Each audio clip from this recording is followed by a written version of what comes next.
says, don't you know the earth is flat? Everyone is dead, you all are zombies. Your children, they're androids. Have you seen the Pizzagate? I know that it sounds scary, but it's really a beautiful thing. Golden bars and pepperoni, cheese and pineapple all day. And no, my scarf's not gay. It's a pizza-related scarf. It's a pizza-related scarf.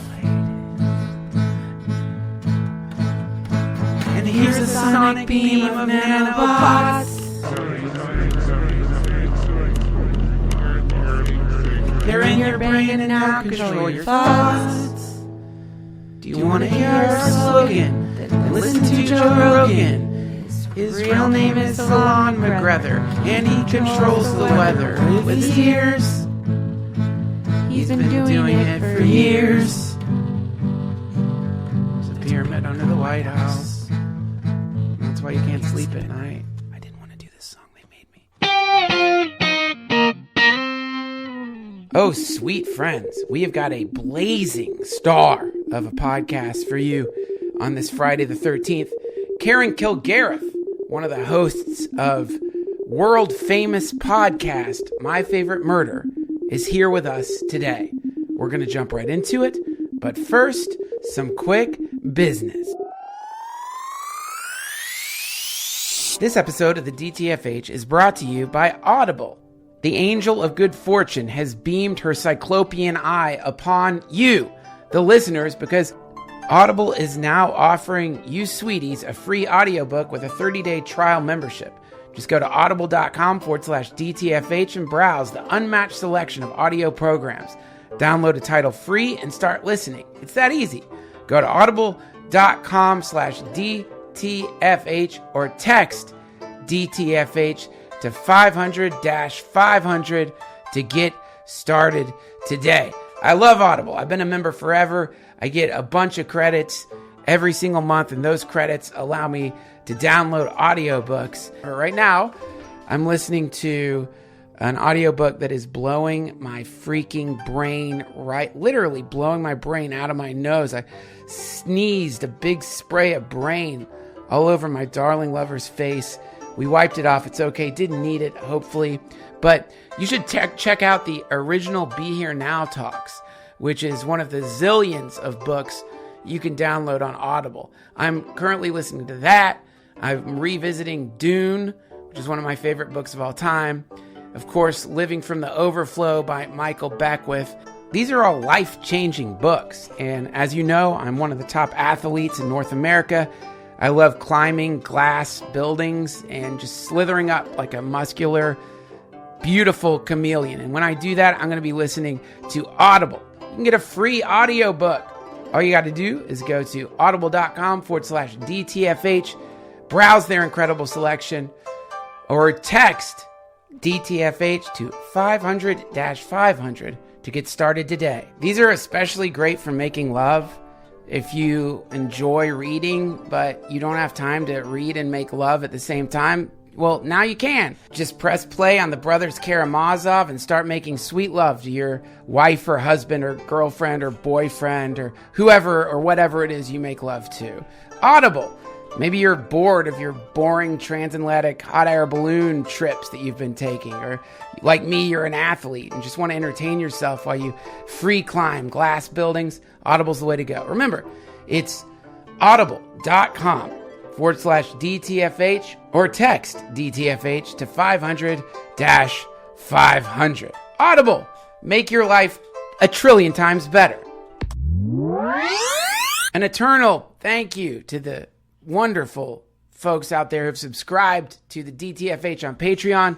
If these commercials make you feel like you just shoved your genitals into a squirming hive of bees, if these intros are exploding your heart with rage and you just want to bang your hand into something hard or shave the skin off your body or cut your nipples off or throw yourself into a meat grinder because you can't believe you got to go through the hellish, swampy, murky marsh of these intros, then patreon.com/DTFH is the right choice for you because you will get commercial-free interviews of the DTFH, and you'll get them early sitting over at patreon.com. Right now, we've got a podcast with Anthony Jeselnik. We got a podcast with David Arquette. And we've got a podcast with the genius of comedy, Doug Lussenhop. It's all sitting there. There's a Mark Duplass interview just sitting there for you. If you want early access, all you got to do is go to patreon.com/DTFH and subscribe. And you will instantly be plunged into a swimming pool of pure sonic joy, like some life boy diving into the crystalline waters of his Italian home where he's having a love affair with his father's scroll translator. You can dive in to the glory waters of the DTFH by going over to patreon.com/DTFH. We also have a shop with t-shirts and posters. Of course, there is an Amazon link that you could click on at duncantrussell.com if you want to buy one of the many products that we talk about on this product-focused podcast. All you got to do is click through that link, and they'll give us a very small percentage of anything you buy. That's a great way for you to support the DTFH. Okay, enough of this damn yapping. Today's guest was a writer for Ellen DeGeneres. She's appeared on what I consider to be one of the most amazing comedy sketch shows of all time, Mr. Show. She is a brilliant comedian, a musician, and now she is the co-host of the best true crime podcast in the world today, my favorite, Murder. So now everybody, please shake off the darkness that Friday the 13th may have splattered all over your face and beam a radiant blast of pure, glorious love to wherever today's guest may be. Everyone, please welcome to the Duncan Trussell Family Hour podcast, Karen Kilgariff.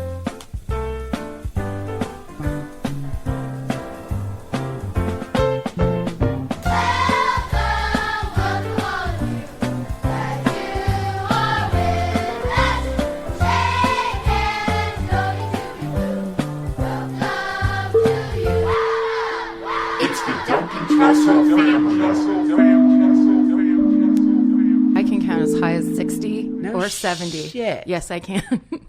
I can get up there. You know, as I was researching you, I actually found that, and I think you're a genius. Thank you. Thank you so much. Brilliant, but I've never met anyone who can do it. Right. No, I get it. And I do get insecure really like putting that out there, but it is fun to say, you know, like it's an accomplishment. I can count to sometimes 80. It's something I can do. No, I know. It's always been there. It feels like I'm the vessel. It's the numbers come through me. So what I've heard is like you get like the runner's high from when you get up there, right? Like past 60, it starts getting weird. You get, at first you feel like it's that like blood sugar drop feeling where you get shaky, but then there's a surge in like the low 70s that's really hard to explain. It's the drug. It's like what you go back for. Yeah. And then right when you press up against 80, it's like that's when you sing the colors. That's when your animal familiars come. They call it the Cartesian warp, right? Math improv scares me because I'm the biggest phone. I'm like, what if he says something real? I can only do this for 4 more minutes. About math? Shit, all I know is Cartesian. I don't know what it is. It's the best word, though. Cartesian. That's a math professor word. Oh, yeah. I mean, this is like, and you know, lately I've been trying to make the podcast a little more Cartesian. Right. Yes. Fibonacci spiral. Oh, yes. That's one you can blast out there. Yeah. Isn't that the sequence of numbers? It's a sequence of numbers. It's apparently like it's the shape of, it's like this beauty. It's like the shell shape. People who are symmetrical. Their faces match the fucking Fibonacci spiral. Those lucky fuckers. Those assholes. Symmetrical swine. That's why. Have you watched The Notebook recently? No, I saw it in the theater. No one told me what it was about. I thought it was just like a fun rom-com. My mother had just been diagnosed with early onset Alzheimer's. Oh, so fuck. I had the kind of sobbing thing at the end of that movie. But here's the cool thing. I was with my boyfriend at the time. He was super cool. I was like, I need to stay here for like 5 minutes because I'm losing my shit. And right as I came out of my sob, which is like kind of what that movie's for, I looked around the movie theater and there was like, I would say 4 little islands of criers that were still in their seats, just fucking like racked sobbing. Wow. Yeah. So I'm never going back to The Notebook. Well, that's a tough one to revisit. Like, I can't, to this day, like any cancer, anything that pops up, it's just like, it's trauma, It is trauma. It's just basic trauma. Yeah. And it's your body doesn't want to like deal with it. Fuck no. But my body doesn't want to fucking deal with The Notebook, not because of trauma. It's because of the symmetry, man. Yes. It annoys me. It's like You mean both of those people? there are all these beautiful people humping out in the fucking wilderness, and it's like mysterious jobs. Like they're in these beautiful homes. So it's like, how are you making this dough? And then she's like painting with her shirt off, and it's like, I guess that's what they're gonna do forever, these symmetrical people. Those fucking it's almost like 2 perfect puzzle pieces fitting together that absolutely excludes you. Yes. Like when I watch movies like that, I do get like Rachel McAdams is perfect faced. Yes. When I look at her, I'm like, oh, that's what everyone wants to look like. Yeah. So then when I see her having a great time, I'm like, well, I guess I don't get to have that. Yeah. If you don't qualify for Rachel McAdams symmetry. You feel left out of that dimension. Yeah. It's these 2 statistical anomalies or like completely on the 0.1 percentile of like Fibonacci spiral face implants, and like, oh sure they met and they're having a love triangle. Yes. I wish they would.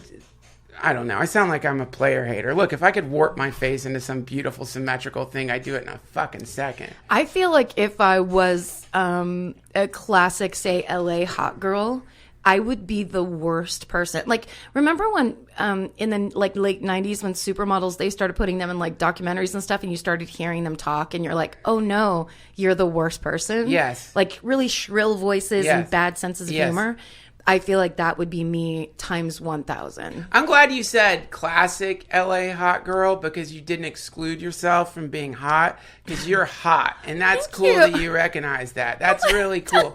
Because it's like, that's a good thing to recognize. Because it's like, Because I don't think that's hot. I mean, like, it's not up to me or whatever, but there's these beauty things that people fall into that really start to look like, and maybe it's from living here too long, but when you see like people with perfect faces and you're like, well, I bet she's actually 70, because that's what everybody in Beverly Hills looks like. Yeah. Those like when you get the work done Yes. too well, Yes. and suddenly it's like you've just flipped yourself over into like the surgeon's wife category. Yes. Where you're shopping at Fred Siegel and you wearing your daughter's jeans and you can't let go of your youth. Yeah. Which is not attractive. Well, this concept of, I think, letting go of your youth, it's interesting, because it's like the problem, if you want to call it a problem, I think that we're going to start facing is like we get more advanced and with medical technologies, you're going to be able to just be young, look young forever. And there's going to be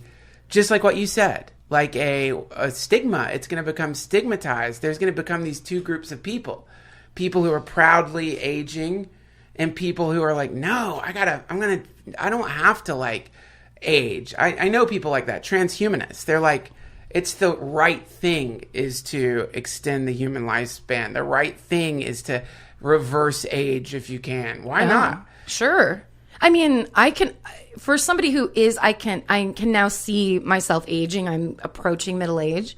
I don't judge like wanting to look younger anymore the way I used to. Of course, when I was like 25, I'd be like, those fucking phonies. And it's like, the only thing is you have to get the right kind of work so you don't look like you had work. Right. That's the best work, is when you still look natural. Yeah, that's right. And I think that it's just that kind of like, I have that fear is, in the, say 10 years ago, everyone's like, fillers are the answer. And then 10 years pass, fillers start floating around people's faces. Right. The thing you think is making you beautiful is now making you look insane. Yeah. And it's like your time stamped is like, 2004, boom, that's Yeah. the last time you were pretty. Yeah. Or like you look like you're trying, which is not attractive. Not attractive. And I think probably all that being said, like the real tragedy of that is that people are missing out on this thing that can, like, I know people, I go to these Ram Dass retreats and there's women there who are in their 60s and 70s and they are stunning. Yeah. And because they're radiating, they're glowing. They're like, and I'm not saying that in like a, they're so there's, this old person's beautiful. I'm saying it's sexy. Like there's like an authentic beauty there, and it's and they're completely comfortable in the way they are, and that transcends symmetry. Well, I call that running clean. Like when you're running clean and you do that kind of, I was doing Kundalini yoga a lot. I have to start again because I loved it so much, and I have this bad habit of if I really love something and it feels good, I will never do it again. There was a woman, and I believe her name was Gurmukh, and she's the lady that kind of ran Golden Bridge Yoga. And do you know who I'm talking about? You're going to give me goosebumps now. Oh my God. I cannot believe you just mentioned her. Is that the person you were talking about? No, this is Uh-oh. This is really weird because I was just watching this documentary and she was in it. Yeah. And she's wonderful. And she said, don't die a student, die a teacher. And I thought she was just like really magnetic. And please go ahead. That's just, she's like in her late 60s. She looks like she's 35. Wow. And this was the Kundalini DVD that I used to watch. She was the leader of it, or whatever. She was like, doing all the poses or whatever. And part of the reason I was so into it is because I was like, if you can like clean up your diet and get a good practice going, that's the skin you can have. You do not need to go to all these weird doctors or peel your fucking face off. Right. Because I'm always like, I'm going to peel all the skin on my face off. Wow. And then you look at her and it looks like that's what she already did because she's running so clean and she's like, it's just that running yoga clean. thing. Yeah. I love that. That's a great way to describe it. That's my new goal. Running clean. Yeah. I want to go back to the thing you said about how you don't continue to do things that you love and explore that. What is that? I do the same thing, but what do you think that is? Why are we resistant to these things that make us feel so great?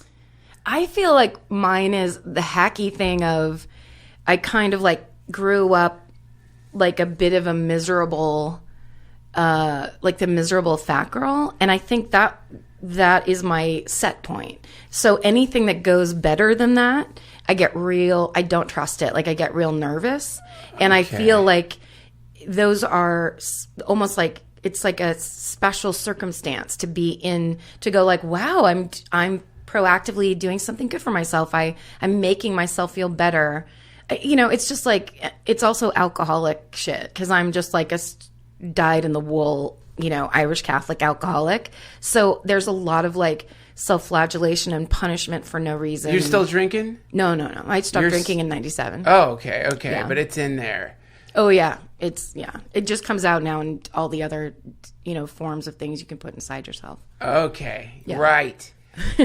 Yeah. Well, I've thought about that, because it's like when you're making those kinds of changes in your life, it's not just you that changes, but it's your entire universe starts changing. Yeah. So it's almost like you're traveling into a different universe, and that's a scary thing to do because you have to say goodbye to like a lot of stuff, don't you? Yes. Like when you stop drinking, for example, like you have to leave that universe. You have to say goodbye to an entire like a galaxy of friends potentially. Yes. You have to say goodbye to like places that you normally go for a little while at least, right? Definitely. And like hiding places like literal and figurative, you know what I mean? Like you start having to get vulnerable, which is the thing that I was avoiding intentionally by drinking. Like I was always trying to escape any kind of real risk.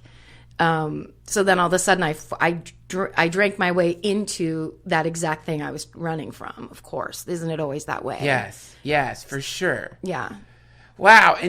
But this Kundalini yoga is so profoundly powerful that Yeah. sometimes when you run into contact with that thing, I mean, it's always, for me, it's a really slow process for me, because it's like this. Jack Kornfield says, I said this last retreat, he said something like, be careful when you pray to the gods, because sometimes the gods show up. Yeah. And you don't really want that. No. You want to live in a world where that shit isn't real. You know what I mean? It's because your familiar role is the beggar, not the winner. Like Yes. that's always my thing, is like, I know exactly how to be, how to like have unrequited love. I know how to like ache across the city for somebody. I know all those things. But like, if somebody's standing in front of me, like, hey, let's go do something, it's like, it feels, I've always told myself, it's the opposite of what normal people do, which is like, that's when I can't be normal. Wow. Because I don't know how to do that correctly. Because all the time I should have learned how to do that, I was drinking wine coolers, in the backseat of someone's car. So it's just all that, like, it's hard to not know and be like, accept that you don't know and go into a learning position. For me, as a person who's like controlling, fear-based, anxiety-based. controlling, fear-based, anxiety-based. I would say. Okay, yeah, and okay, yeah. I'm sorry, I keep saying this because it blew my mind. I was reading this Pema Chodron book called The Wisdom. I love her. She's the best. She saved my life like 4 times. She is the greatest. God, that's cool. She is amazing. Her teacher is amazing. Chogyam Trungpa is an alcoholic, by the way. Is that true? Yeah. Chogyam shit. Trungpa he would drink. I think he drank all the way till the end. And it's an interesting thing to hear them talk about it, because they're like, yeah, that's what he's like. Yeah. But she, one of the things she says is, people get into meditation thinking, I'm going to become a better person through this. Right. And what she says is like, no, it's not about becoming a better person. It's about accepting who you are right now. Yes. And as those things that you just mentioned, and as all that, and then just being like, oh no, this is what I am. Yes. I am an anxiety, fear-based person who avoids love right now. And that's okay. Right. This is fine. And instead of playing the game with yourself, this is the game, right? I play the game with myself. Usually it involves like, I'm going to get in really fucking good shape. I'm going to get in great shape, or some version of that. Always something in the future, some finish line to cross where you run past it and you're like, oh, I'm running clean now, baby. This is it. This is it. I've done it. Yep. But no, it's now. This is it. Yeah. Right? Even if you're running dirty. Yeah. You could Well, because if you think like I'm never interested in people. I mean, I'm interested in people who are running clean in that way where I go like, that's the goal. And if you could only get your shit together or whatever. But when I'm around people, like that's my heartbreak is that I only usually love stand-up comics, even though they're kind of the worst. And it's very problematic being one and then kind of being like, it's the problems that I like. It's the understanding that it's like, I know you'll know what I'm doing. You're not going to stand there and go, what the fuck is your problem? Because you have it too. Yeah. And it's that, I think it's the flaws that attract us to each other. It's like, it's the humanity and the realness. And you can't see it in yourself because to you, you're just like, well, you've been just told that that's what makes you ugly or weak or lame or whatever all your life. Yeah. Who told you that? I think this is like hard-earned banging my head against the same wall until I finally and also just Pema Chodron, Brene Brown, she is a sociologist who did the whole study on vulnerability. I think Pema Chodron was kind of my therapist who recommended the first, I think it was When Things Fall Apart, that Pema Chodron book. Fuck yeah, that's a good one. It's a good one. But then there was the, I think it's like the Compassionate Heart audio series where it was the thing of doing the practice. Is it Tonglen, where when you have a problem, then you start thinking about everyone else who has the same problem and trying to have compassion for yourself and those people and the world and all that practice. That changed my life, I think. Wow. Trying to do that. I can't even say that I did it well. I certainly didn't do it consistently. I think I tried it, for a series of months. But the practice of it of like, you can crack this, like when your own misery, whatever caused it, like has calcified around you and kind of made you stuck. Yeah. You can do a thing that changes it. It's just a hard, painful thing to do, but you can do it. Right. Which was miraculous to me. Like, because you can't even, when you're, before that happens for the first time, you just think you're going to be in an eternal prison of suffering for the rest of your life. yeah. Yes. And you don't know what to do. Like, there's so many dumb self-help books that'll be like, make a list of 7 things, you know, all that shit where you're like, I'm never going to do that, and it doesn't actually work. Yeah. And you do that so many times that you get cynical, or you get like, well, nothing works. Yeah. But if you get a little thing, that's the thing about both Kundalini yoga and like the Pema Chodron type of meditation, I would feel legitimate, true change day of, which didn't happen in those other things I would try. Yeah, that is one of the most beautiful moments in my life, is when suddenly the teachings start converting into an actual lifting of some of the darkness. Yeah. And then realizing like, whoa, well, it isn't bullshit. Yeah. It's not bullshit. It's actually something that people developed over thousands and thousands of years, and it works. Yes. It's just, you got to be able to be willing to, yeah. Well, you know, this is something I'd like to talk with you about. And I want, you know, sometimes people don't really want to be healed. No. Yes. I know that intimately. but they say they do. Right. Do you know what I'm saying? Like, it's like the people who go to the doctor all the time or something. People don't really want to it's attachment to the sorrow, to the darkness, to that feeling. Because usually with comedians, what they say is, I'm not going to be funny anymore if I'm not miserable. Do you agree with that? No, it's so stupid. Well, you know what? That's romanticized. That's like the Hemingwayization of stand-up comedy. Right. So it's like, and I liked that when I first started, because I was an alcoholic, and I liked that I could fit how the world worked to my addiction. So that all kind of served me very well. Right. And I was forced out of it by my own bad behavior, you know what I mean? By my own extremity, and had to stop. And then was left basically by the side of the road, where I was just like, well, everything's fucked and I can't escape. Now I don't know what to do. And then I had to start going, well, other people are happy in this world. Yes. How are they doing it? If you really want to do it, you have to actually seek it out and try. Did you? I can remember there was a time when I didn't really believe that other people were happy. Did you? You know, I just thought, oh no, it's like it's actually a being tricking itself. It's like a person who's like being happy, or it's just it's. They're dumb. Shallow. Yeah. It's shallowness. Like, if only they knew. They have no idea. That kind of snobbish. Yeah, that's some pipe smoking bullshit right there. Yes, it is. Yes. It's fashionable cynicism, and it's a plague right now. And it's when you get into the presence of it, it's really, really, really annoying. And it feels young to me. It feels, especially like young, smart people. It's a great like teddy bear when you're young, smart, and still totally lost and scared shitless. Right. To be able to say, the world is this. Everybody is this. Those insane generalizations. Yes. It is so comforting to your dumb, fear-filled like brain. Right. But after a while, my thing was I could do that. I wanted to blame the world. I wanted to blame the people in my life. It was always somebody else. Yes. But I couldn't get away from that feeling. Like, it didn't matter who I blamed. I was still there with that terrible fucking feeling in the pit of my stomach. And I eventually had to go, like, once the sobriety came against my will, I had to go there. I have to do something different. Like, I just can't hold on to this anymore. Does your sobriety include everything? No. So you take psychedelics sometimes? I don't take psychedelics because the reason I stopped drinking is because I started having seizures, and I still have seizure disorder today. Gotcha. that I have to take medicine for.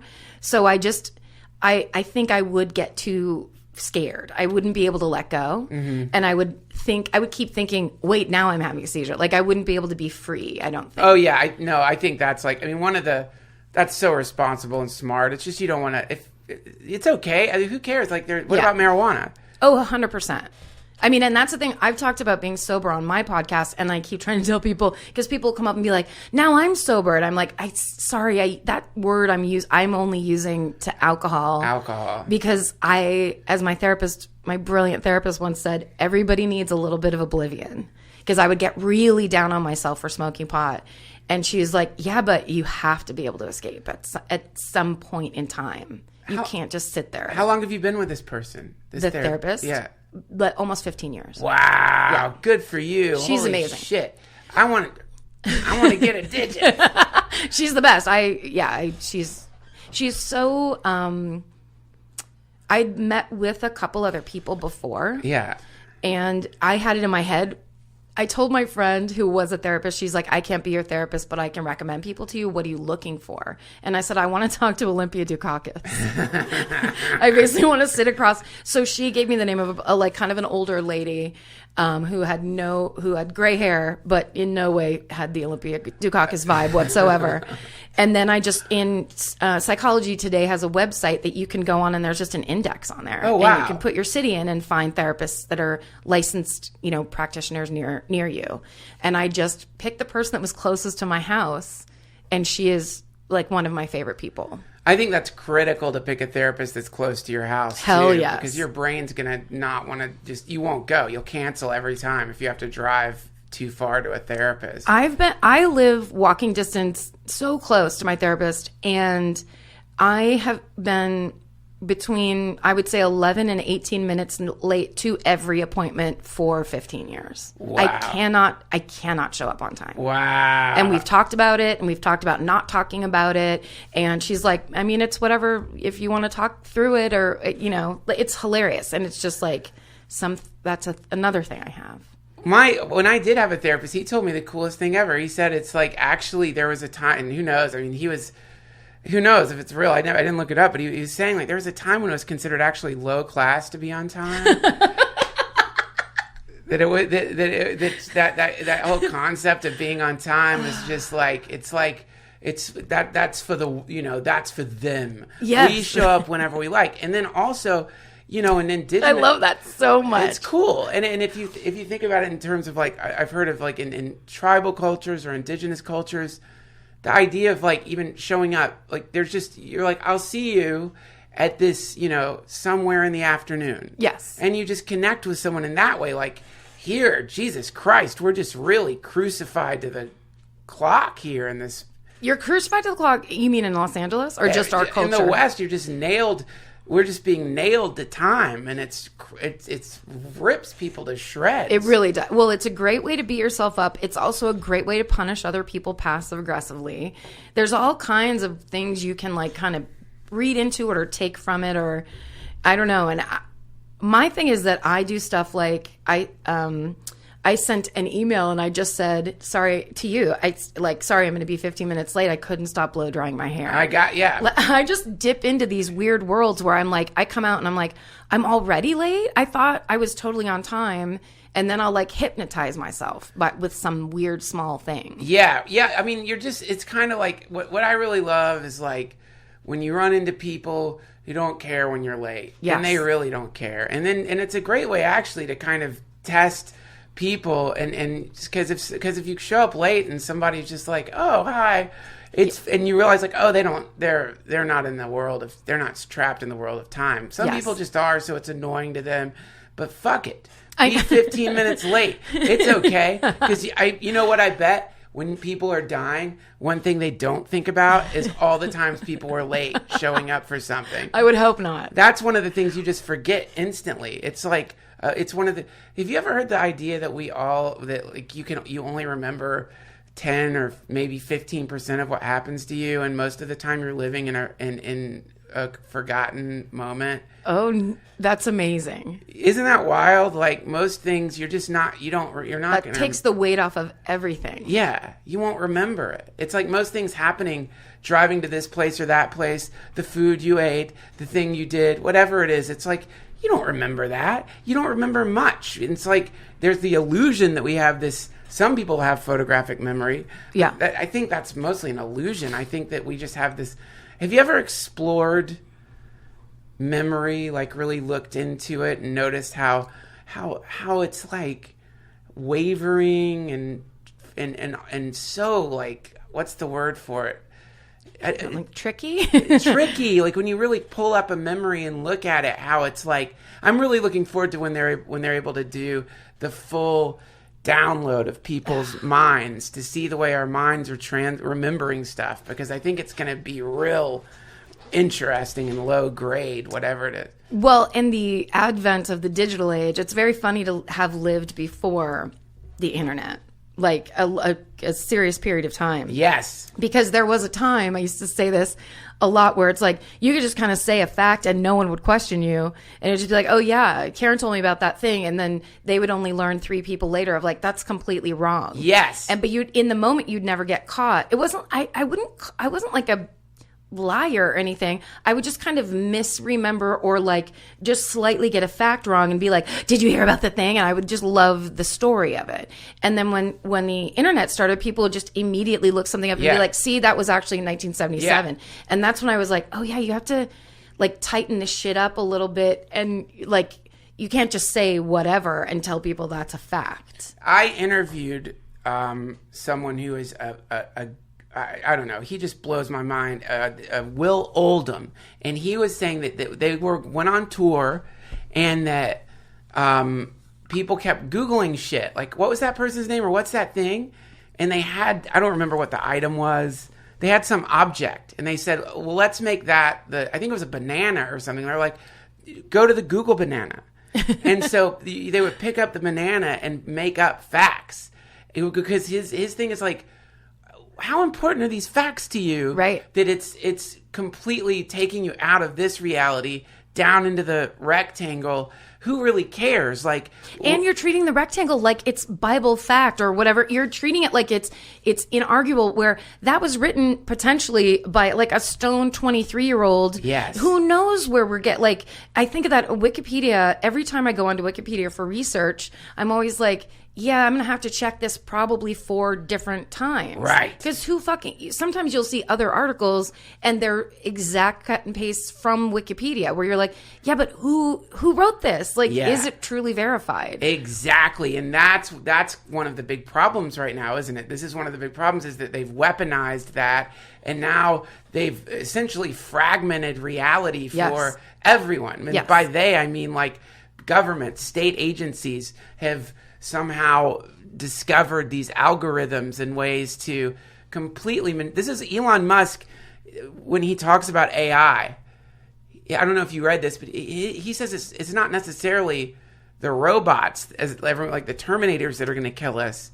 It's the AI that's going to start a world war by disrupting subjective experiences to the point that everyone's paranoid and some kind of war starts. Yes. I mean, I think everyone thought Facebook and social media platforms like connected people, but I think the way things have gone, at least in the last, say, 2 years, I feel like all these rope bridges have been cut between groups, whether it's whatever political thing you're standing on. I feel like all of a sudden you have this little machine that tells you you're right, and you can find 500 people, no matter what fucking dumb bullshit you believe in. You can find a group that's like, that's right, Karen, your dumb shit is exactly, go fight for it or whatever. Yeah. And then, so everything is about, like, when people are saying, like, those marches are great, but they don't matter. I'm like, that's all that matters now, because everything has become optics. Everything has become, you have to, like, you can't argue that these people stood on the street. You can't, you know what I mean? There was 4 helicopter shots. Sure. But you can, if there's the ones where they use group shots, and then people come in and go, this is from Rio de Janeiro, 1992. Remember that? Where they were like, look at this Trump rally. And it's like, nope. And thank God there's the people that are like fact checking. Yeah. But now they're like, but the fact never existed in the first place. Exactly. And now, but also the problem is now that what we're getting to is the point where you don't have to get pictures from Rio de Janeiro. It's the new graphics engines are going to be able to create things that become indiscernible from reality. Yeah.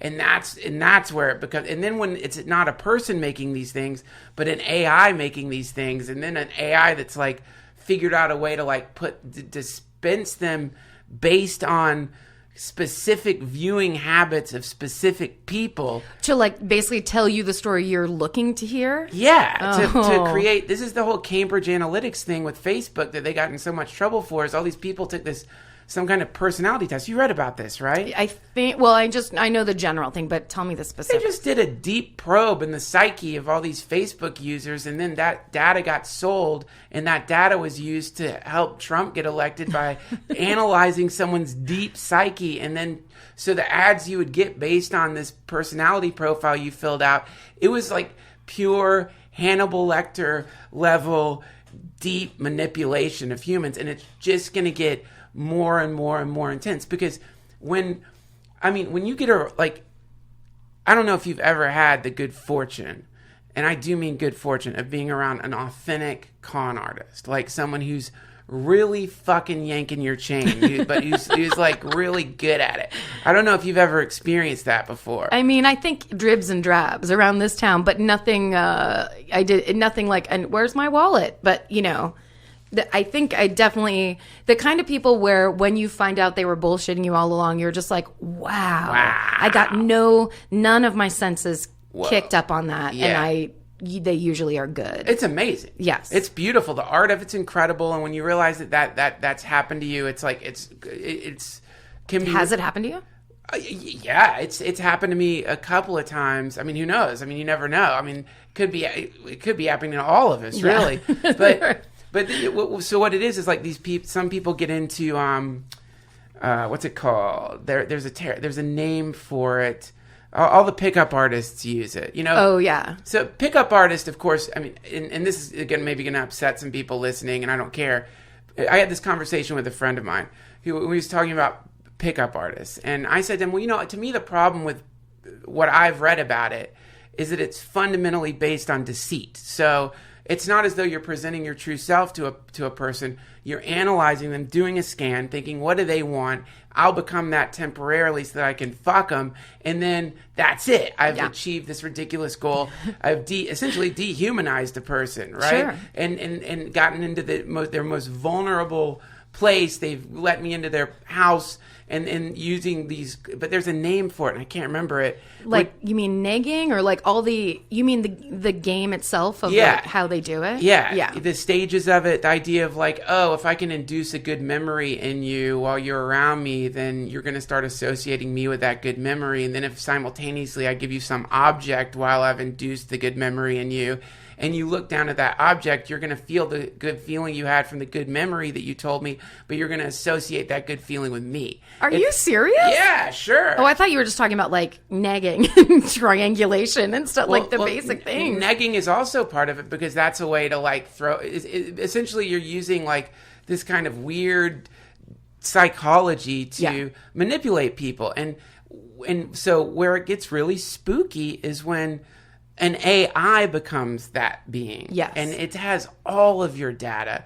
A con artist meets you, looks for like tells in the way that you're acting, tries to find like, where are you broken? Where are you broken the most? Oh, that's where you're broken. Okay. Well, I know what this broken person wants. Let me give that to them. And then, but when that starts happening with AIs and corporations scanning you and doing that, whoa, that's fucking nuts. Yeah, because it's pure greed. You can't ever think your average con artist could be a sociopath, but most of the time they're probably just super smart and they want to just kind of make money and get away with things, and they like the excitement or whatever. Doesn't mean they're like a psychopath or whatever. But if a machine is programmed to do it, there's no checkpoint. It's like, get us our money anyway.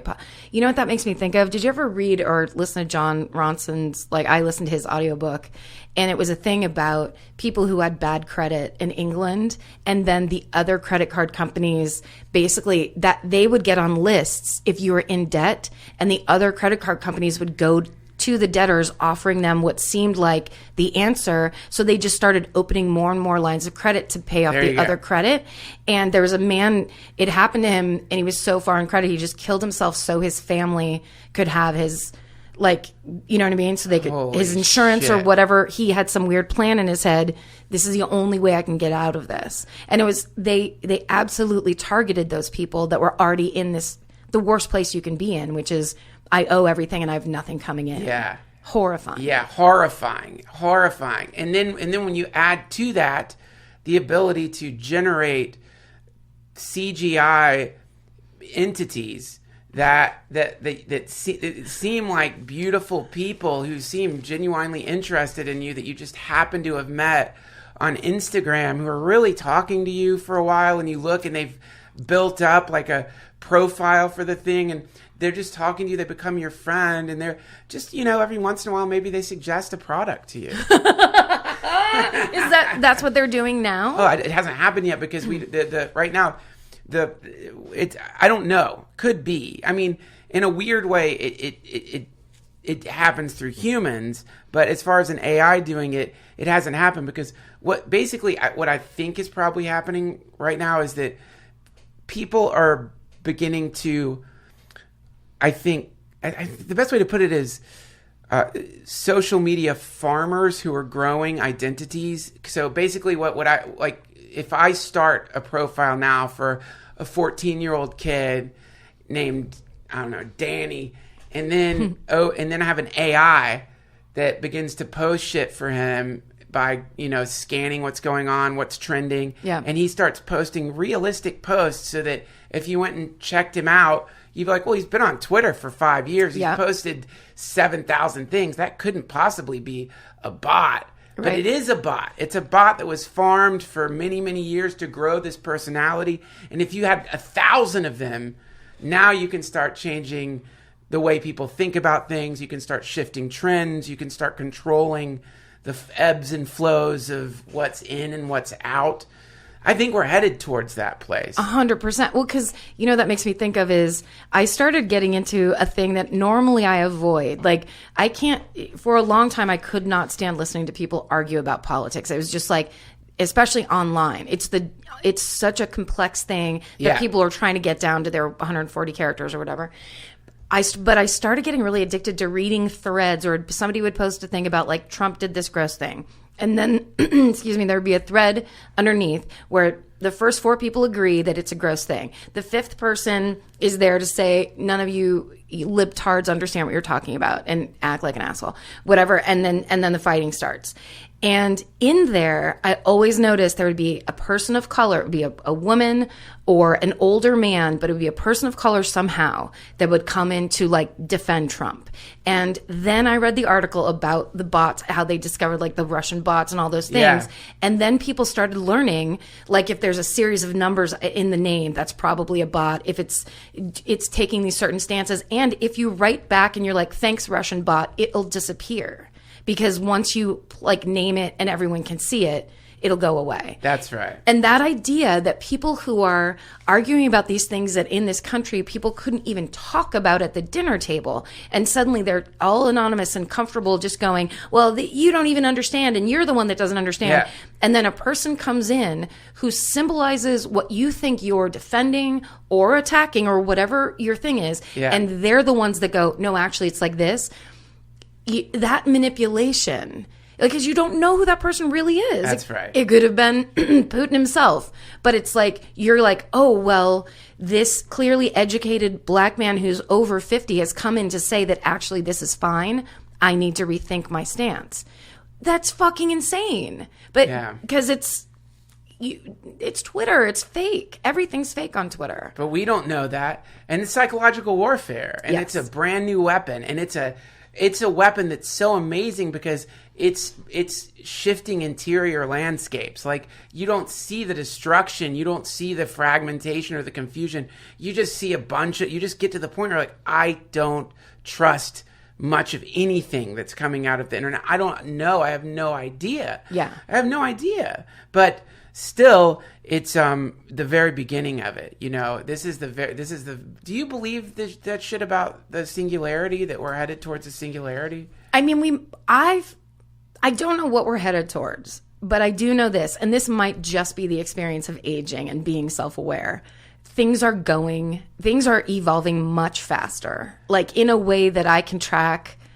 It's like old people know how to be on Twitter now. Whereas like when the internet first started, it was like my mom would we'd turn on the computer and she'd go, it's broken, because she would do one thing wrong, or she Right. wouldn't be able to find an icon or whatever. Right. It's broken, and walk away, because that was her generation. It was like, Sure. these things are not for us. Yes.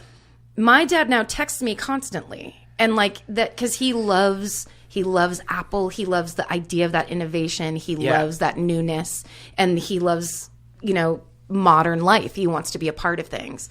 But there was a time where he wouldn't get fucking cable. We couldn't have Atari. Like, he was always like, you don't need that. We don't want that in the house. Wow. That's not whatever. It's like everybody is.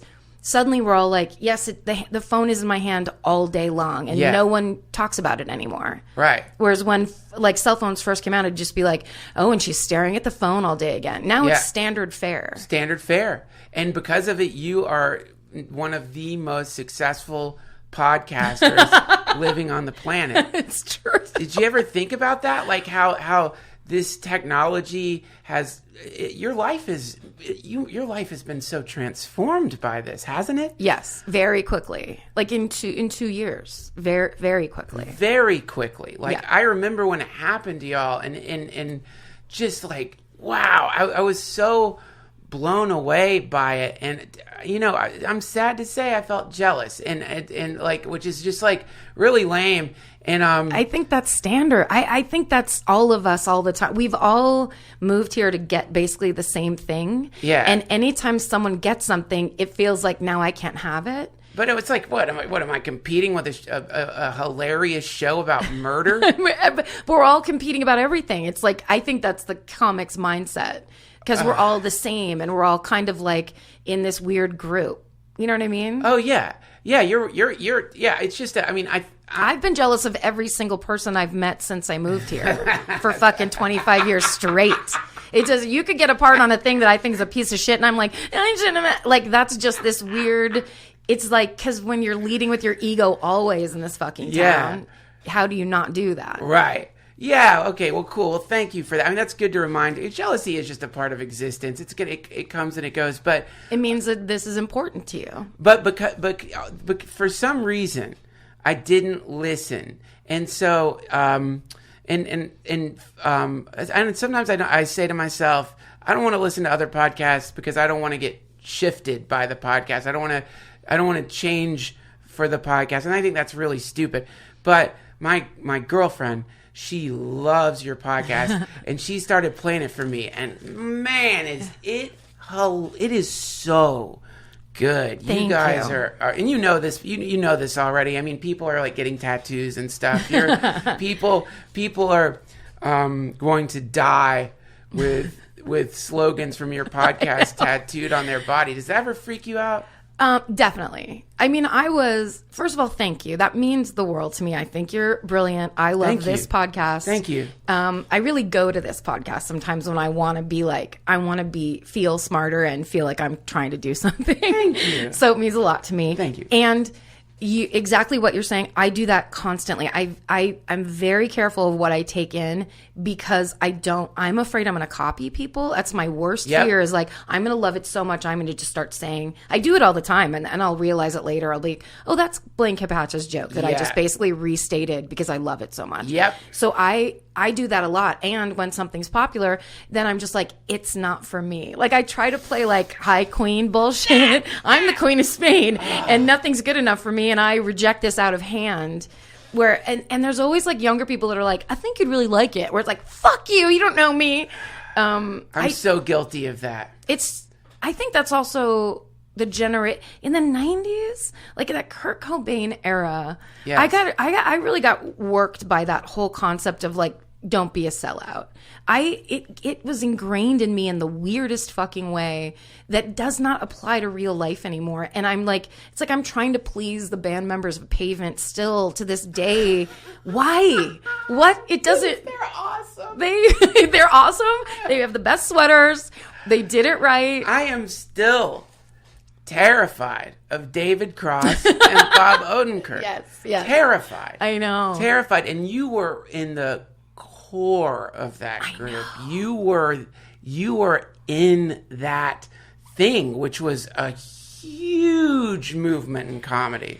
You know what's funny? And I feel like great and lucky about it. It's the coolest thing. It's the coolest thing to have been a part of that. But what's funny is like the length of time we were doing it, and that was our real time experience. When that was over and I went off and I worked at Ellen for 5 years, I was out of comedy entirely. I was out of everything entirely. Yes. And when I came back out, it literally was like when I left the building and returned to comedy, that cult aspect of it had started and I didn't know. So like I started having these experiences where I'd be walking down the street and like 3 25-year-old dudes would be like looking at me and I'd be like, what the fuck is going on? And I finally, one of them was like, we just want to say, you know, Wally P. Doyle's widow or whatever thing they would want to reference. Yes. Because they love that show so fucking much that I got the benefit of all the fucking brilliance that David and Bob like put together. I was getting a slice of it. And to me, that was never an expectation. And I never knew how insanely popular it got, like in that weird, basically when it went to DVD and it got the next generation of kids watching it. Right. I had no idea that had happened. So coming out and it was like, I got to step back into this like, oh my God, this legendary thing where I was like, oh, when I left, it was like, say 40 people in LA knew about how awesome it was, is what it felt like. People, this is the thing with Mr. Show, in what y'all were doing, and I think it's a thing that people now just take for granted in comedy.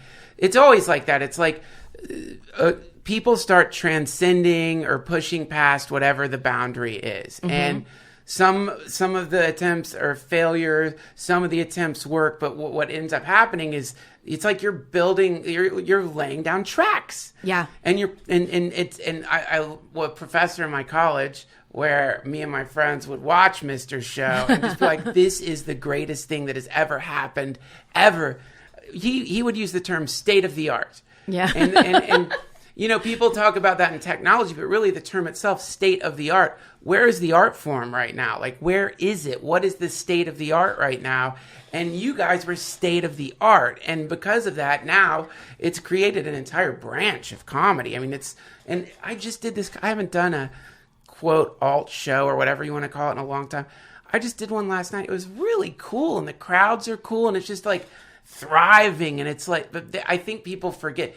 Do you think these days many people are ahistoric? Yes. Well, because I think we're all so stuck in what's this moment right now, what's popular right now, what's happening right now, what's the word you're supposed to be using, what's the, you know, space you're supposed, what haircut you're supposed to have. Yeah. So yeah, there's not a lot of like back referencing. Yeah. If that's what you mean. The lineage. People don't care about lineages as much. There's not a sense. My friend was explaining this to me. You know, he's a musician. He's explaining like, you know, people don't care the roots of where, not everyone, but it's just people are just, whatever all that was, it's over now. And now this thing is happening. Right. Yeah.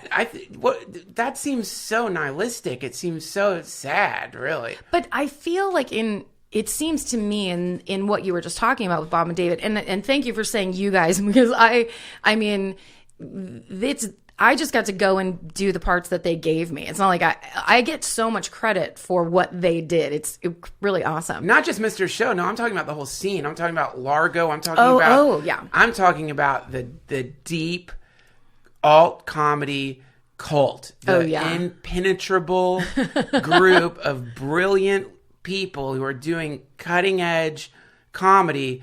You guys had like force fields. Yeah, that's true. Big force fields, and many of you were mean.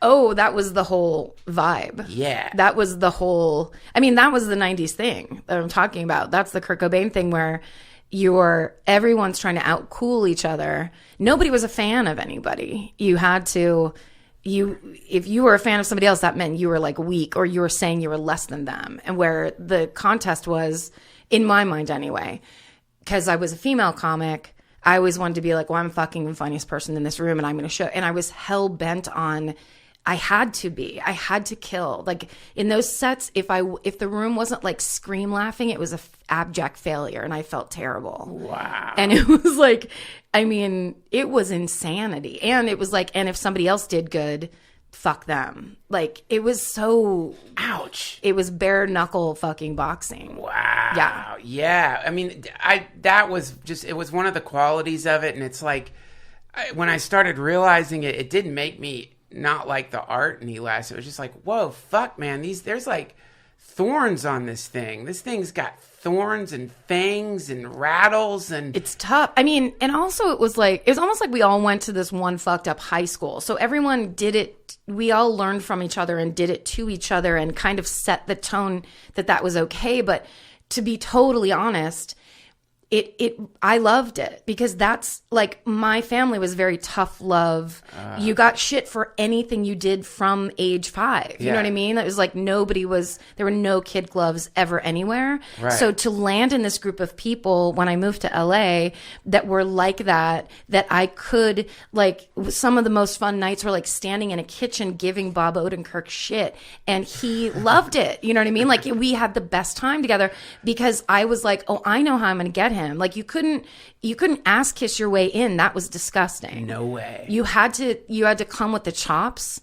You had to, like, know how to come and fight. And also just kind of like, that's how you prove that you had the, I don't know, gumption or whatever because it's comedy. It's it's a really hard thing to do. Yeah. Nobody should get a fucking free ride. You have to go and be like, I can fight on the front fucking lines of this. That's right. Yeah, that is it's an interesting art because it's an art that grows from rejection.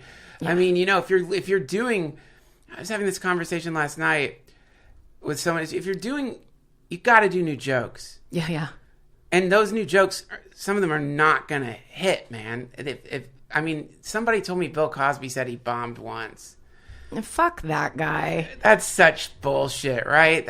Well, and also he had so many just long talking bits where it's like, maybe you did do great because you just manipulated the audience by having long spaces that made them tense. So anything you say, if you make the audience wait for 7 seconds, whatever you say after that, they're going to laugh at it. If it sounds like the shape of a joke, because they don't want the tension of sitting in silence. Wow. You can, it's like same thing with claptraps. You can manipulate people. You can manipulate a great set.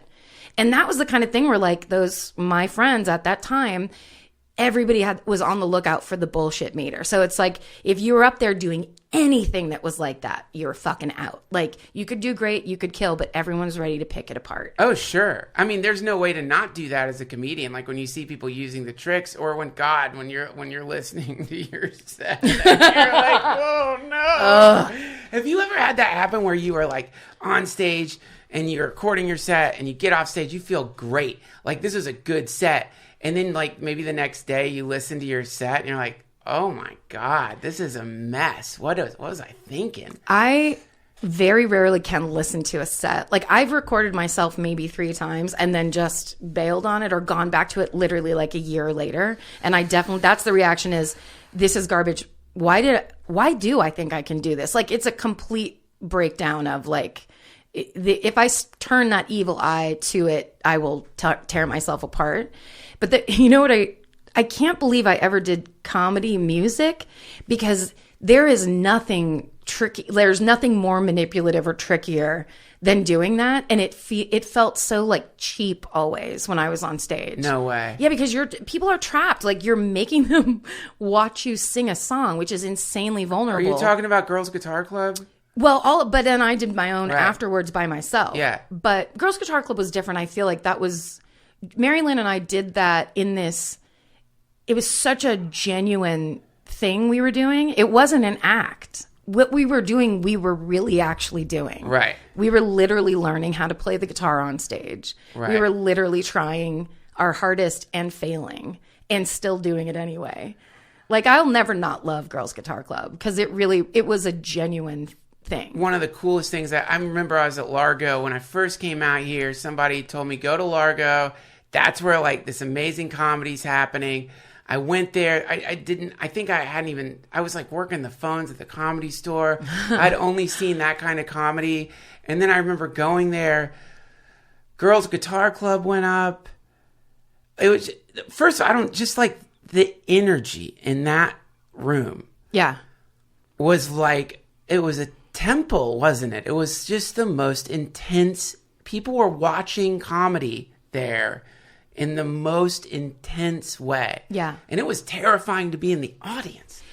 It was, now that I think about it, I think because I was still drinking when it started. So there was definitely like, I never had any awareness until later on when I kind of was like, oh, a lot of this feels bad to me. Like the meanness and the competitiveness and my own experience, it all felt bad.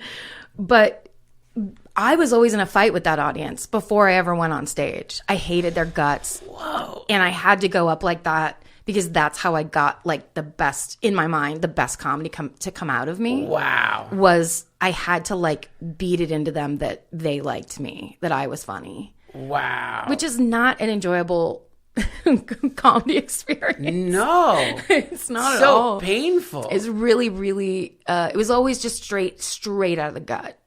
Why did Girls Guitar Club break up?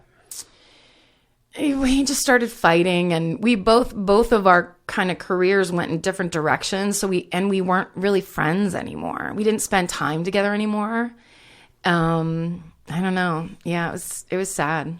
Collaboration is so difficult with it, right? It's just you just accidentally will become enemies with somebody because it's such a hot fire that you're working with there, and it's just it can get weird, huh? Well, and anytime you introduce the slightest bit of success, I mean, like I definitely was really jealous of Mary Lynn. When she was on like Larry Sanders. Right. When she got on Larry Sanders, I kind of didn't know what to do with myself because I was just like, that's the coolest fucking credit. And it was the thing of she gets that, I get nothing. Like it was her success was my failure. And that like, it's just too much. It was too much for me to manage that. I didn't have any tools to manage those feelings or that, the conflict of those feelings. That was my best friend. Right. And yet there was just this like, so then that was on the stage with us eventually. Oh yeah. Because the mind is like, because the thing is, what happened to you is amazing. I'm certain at that time you couldn't have possibly imagined or thought, oh, I'm going to become a comedy writer for Ellen. Yeah. But then on top of that, I'm going to become globally famous from a podcast about murder. Right. But at the time, that's what people forget is like I think if you are diligent and hardworking and a little bit of luck, something will come to you. 100%. I tell that to everybody. I'm like, live here for 10 years. Whatever you're worried about, whatever you're doing, just if you really care about it, if you stay here for 10 years, something will happen. Wow. It just is true. Like, because they need people. If you are willing to work, if you're willing to carry a pallet of water around for a year or two, yes, and hustle and listen and learn, something will happen to you because this town is only opportunity. It's just that like you can't be like, I get mine right now, right? And I need it. This is what I want, an Emmy or whatever. It's like don't do the bullshit awards weirdo shit. Don't do the Harvard shit if you didn't go to Harvard. Like just get in there and like just punch your card every day. Yeah. That's it. And then when the jealousy comes, I love magic with a K. And one of the things that I've been taught is that actually the better thing to do by loving a thing, you begin to harmonize with that thing. Yeah. So if you can begin to cultivate what's called compersion for another person's success, and learn how when people start getting successful around you and that's giving you a feeling of failure and you start getting the jealousy, you can cultivate the ability to start feeling their success as your success. And then that harmonizes you with their vibration. And then gradually you absorb their soul and they wither away and die. And you take all their Cougarans, and now you're the king of the pirates. That's right. And 100% all of that. I think these are the things that like my brain started shedding the old like everything before that I had was I shouldn't be here. It's the fraud thing, whatever. So I have to fight for my place, and I have to make sure no one threatens my place. Right. And that was, I was 100% like convinced that was the truth.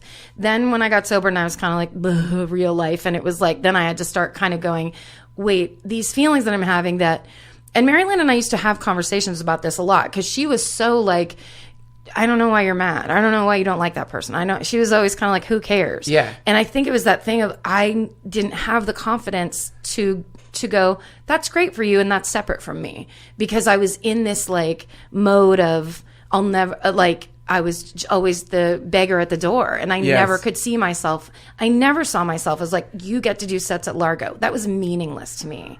That was like, that's just what people do. It's what I do.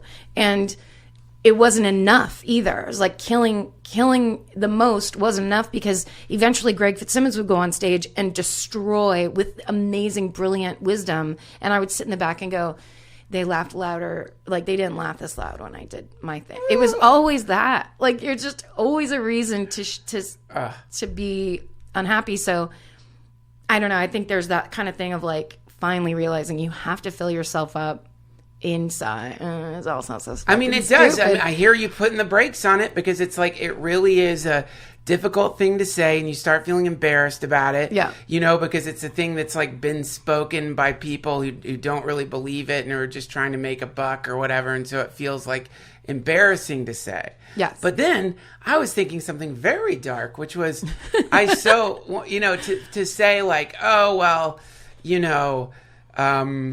scarcity mentality and the idea that there's not enough for everybody can only hurt you. And yet perhaps it was like a necessary stage in your evolution. And if not for all that hate, if not for all that pain, if not for all that anger, you never would have had that, whatever it was, the bit of magic, the coincidences, all the things leading up to this, suddenly creating this incredible show. Yes. And I want to ask you about this, and this is a heavy question, so forgive me for asking it, and forgive me if it's something someone's already asked you in an interview before, but do you ever worry that family members listen and get bummed out that you're using the death of people that they knew as 1,000%? We talk about it on the show, but we also there's been times when we first started touring and we had like meet and greets afterwards. That was our number one fear, that someone would walk up and be like, fuck you guys. Like that, I was convinced it was going to happen. And the times that it has happened, that people will go, you did the story about my aunt. That's happened a couple times. It's never, it hasn't ever been anybody's like, this person that I would recognize is, my mother, my sister, but it's always like a relative. And they always say, you did it right. Like, she would have liked the way you told that story. Wow. I mean, and that's not, I guess I'm saying that to say we keep it in mind always, because you have to think of those people when you're telling a story. I always think of it like this. If my father somehow was murdered, you know what I mean? Like, just God fucking knock wood, but some horrible thing happened, and then somebody else was like, so anyway, this guy, I mean, that's the worst thing.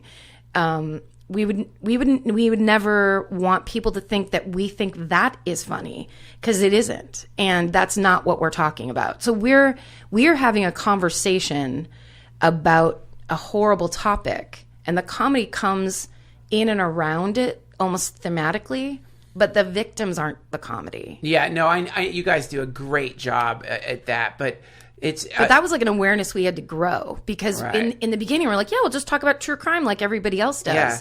And it's not the same. When, in ancient cultures, ritualistic human sacrifice was like a huge fundamental part of the religion or whatever, it's a huge part of magic. It was. And the idea is like when you sacrifice an innocent being, energy is released, and that energy can be used for magical purposes.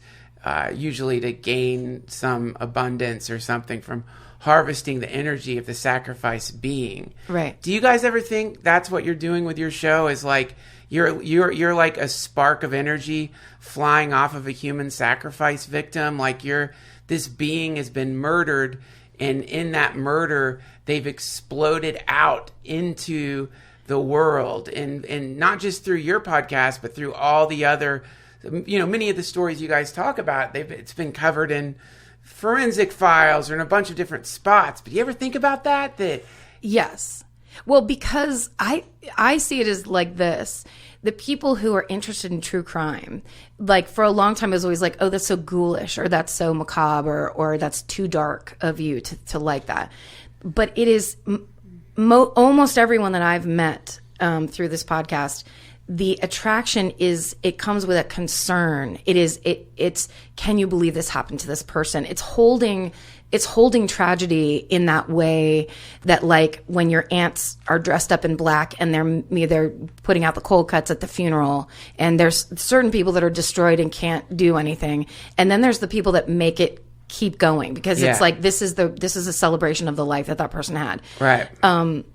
It's like saying, listen to what happened to this girl in 1976. She thought she could hitchhike. She got out on the road. This was the thing that people believed. And here's this person who came along. She fell for this trap, this trick, this con. She thought she could get into this car or whatever. Her death should matter, and it should prevent other deaths. That could be the idea.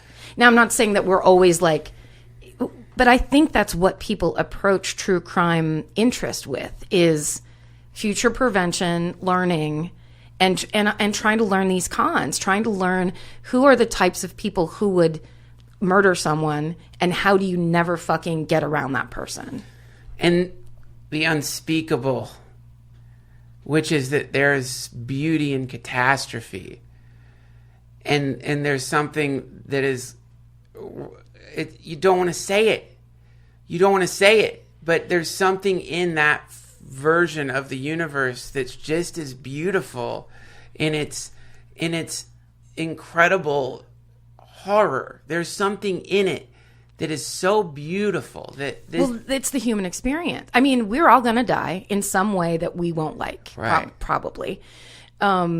It's a thing people really fear, but it's a reality. It's not like we're making up monsters or something like that. We're just saying, here's the thing that happened in your town. Here's the thing that happened in my town. Here's the thing that happened to this person's aunt or whatever. But I think having two parents that are first responders, my mom was a nurse, a psychiatric nurse. My dad's a fireman. That was their job. Wow. So this wasn't taboo in my household. This was the kind of stuff I heard about from childhood. I had lots of uncles and cousins that were cops. It's that kind of like, you discuss these things and you know about these things and you know these things happen. And so, like, from an early age, my dad would be like, if you're ever in a neighborhood you don't like, go pull a box. There's like standing boxes all around cities. You can go up and pull a thing and a fire truck will come. What? Yeah. You have to look for them. They're not everywhere. And they're old fashioned, but that's what my dad told me all my life. Go pull a box. And like in my mind, I'm trying to do the thing my dad did for me growing up, for people, girls who might just be away at college and like whatever, who their parents never had anything weird happen to them or anything, and they wouldn't think to like lock the car door after they get into it, because why would they? They've always been safe and they grew up in the suburbs or whatever. But I grew up with people who had seen the worst of everything, kind of, and we're basically like, keep your eye out for this. You should know there's a resource here. If you need, that kind of like yell fire, don't yell help type of shit. That always seemed, I don't know, that to me, that's the discussion we're having. Is John Wayne Gacy, I learned about him when I was 12. And I was like, what the fuck is going on? Yeah. Like, I couldn't believe no one had told me before that there would be the kind of man who would dress up as a clown, visit hospitals, and bury boys in his house. Yes. That, I tripped out on that for months. And then I couldn't let it go because I was like, no one fucking told me about this. And I don't think anybody was going to tell me about this, which means the world is full of things like this and I need to find out what they are. Is it true John Wayne Gacy said the only thing he's guilty of is running a funeral home without a license? I mean, I've heard that. I don't know if it's true. Let's not Google it. Let's pick up a banana. If you had to be a serial killer, like let's say, and I'm sorry if you've talked about this on your show. I don't think I have. So, okay, we have a perfect simulator that we can go into. These are artificial intelligences. They're not going to feel it. It's like Westworld or whatever. But, okay. So, if you could be a serial killer, what kind of serial killer would you be? What would be your, like, what the flair? What would be your flair? What would you call yourself? How would you murder? I will say this, because that was the funniest thing to me in Westworld, and it also is something I saw my friend do once, because my ex had Grand Theft Auto, and my friend walked up and he was like, oh, I want to play this. I've never played it before. And he got his guy and immediately just started beating the shit out of the first woman that walked up to him on the street. And it made me laugh so hard, because I was like, oh, I would never think that you would do that. Right. And that was, he didn't care about driving the cars. He wanted to walk up and punch people in the face. Yeah. For me, I think because I was raised so Catholic, the idea, I'm not interested in the killers themselves. Like I never watch things where they get interviewed. I don't want to I don't want to get that on me. I feel like that the vibrationally is so incredibly low that it can bring you down permanently. Yeah, for sure. And I fear that level of wrongdoing. So anyway, just to put that out there, that the idea of murder isn't interesting or appealing to me. Now, I love the fascination, the psychological fascination to me of a person who has figured out, like there was a serial killer in the Bay Area in the 70s who was killing people because he thought he needed to prevent earthquakes. He was, gone totally organic in his brain, and he was shooting, he would kill people in all different ways, and he was on tons of acid. It was very like post, San Francisco hippie era shit when things just started getting, like... Pre-Manson, post-Manson. Manson was late 60s, right? Oh, yeah, okay. This guy, I think, was early 70s. Okay, so gotcha. So it was the darker, I think, time. But that, to me, like, the people that set up, they have their reason. They have a reason. And so they're like, I'm going to punish you, this family, because I don't like my family was so terrible to me. Or that's the thing I would want to get into and like really understand. Or like Richard Chase, who is the vampire of Sacramento, who like was incredibly schizophrenic and very, very deranged. And he thought that his blood, I think blood turned to chalk, or his bones were breaking inside. Yeah. Like he had all those kinds of, he believed he needed to kill people and needed to drink blood to help, because there's something very wrong with him. So medically. You'd want a belief that your killer that you would play would want to have some just reason behind it. Well, I would like to. It's almost like watching the movie Seven, but you only learned about it in the end. But it's that thing of like, what are you writing in those fucking notebooks in the tiny, tiny writing? You know what I mean? Like, what is this? How did this start? And let me see why you think this is okay. Or this is like, sneaking into somebody's house and standing in the dark. And you want to scare them. You want to continually make them as scared as they possibly can be. And why is that a thing in your brain that rewards you or something? Because you're a fucking idiot, man. Most of these serial killers are like, when you see these, I watch the interviews, and when you see the Dahmer interviews, and when you see the BTK killer interviews, and when you see the interviews, it's like, Jesus Christ, they're boring. They're just these like saps usually. There's nothing like interesting, really. They just seem really dull for like, and they're like really egotistical. I think the only one, did you watch Mindhunter, that series on Netflix that was based on, so it's the guys that started the behavioral analysis thing in the FBI, basically, that started understanding there were serial killers and tracking them. And there's this amazing scene where they talk to Ed Kemper, who was also I think he's in Santa Cruz, and he was a co-ed killer type of guy. And the interviewer is just like asking him, and he's explaining it's like they're talking about British literature or something, but he's like explaining why he killed his own mother and fucked her decapitated head. And he's explaining to the FBI guy what the thinking was behind that. Then he buried the head in the yard and had it face the house so that she would always have to look at him. Like that kind of stuff where if you came upon that scene as a police officer, it looks like the most horrifying nightmare in pandemonium. But there's a person who did it for a reason. What do you think is the difference between American presidents and serial killers? The weapons they use, maybe? Like I honestly feel that my hope is eventually when things calm down a little bit and things don't feel like the world is totally going down the drain, that people will realize that it isn't like good, bad, Republican, Democrat, whatever, all the dividing lines, that it actually should truly be sociopaths versus regular people, sociopaths and psychopaths and regular people. We have to get those people out of society because those are the people running these companies that are like, no, companies are people. We are going to take all the money, keep it at the top. You guys can all die. We're hoping you die. The dream is that you all die. So we can have more money in space and we can have as many yachts as we want. That I need those people gone. And like, we have to stop worshiping those people. That's my human evolution dream. Sociopaths have such an influence and a deep effect on culture, right? And on you meet one of those people, talk about like the con man or whatever. Those people that are like truly trying to take you for a ride, and people fall for it and get all embroiled and all that kind of shit because they don't know about it, like that.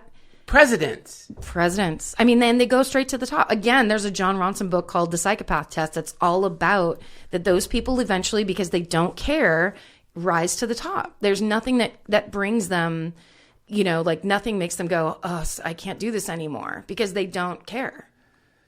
Wow. That is it's so wild to think about that it's just right. You're going to be really, really successful if you're a sociopath. Yeah, you don't care. I mean, you step on anybody, steal any idea, take anything, make somebody loses their pension because of you, keep on moving. Like, figure out if you can get the pension. Like, that kind of shit is how a lot of American business works. It's like that stupid fucking movie, The Greed is Good bullshit. Oh, yeah. I remember seeing that in the 90s and being like, this is the most unhealthy thing I've ever seen. This is incredibly wrong. And like, I don't know. I mean, I have no education about any capitalism or any of that shit, but I know more of just psychopaths and sociopaths, where it's just like they only want to win. They don't even care what they're winning. They just want to beat you. They want to take what you have. They want to beat you. They want to fuck you.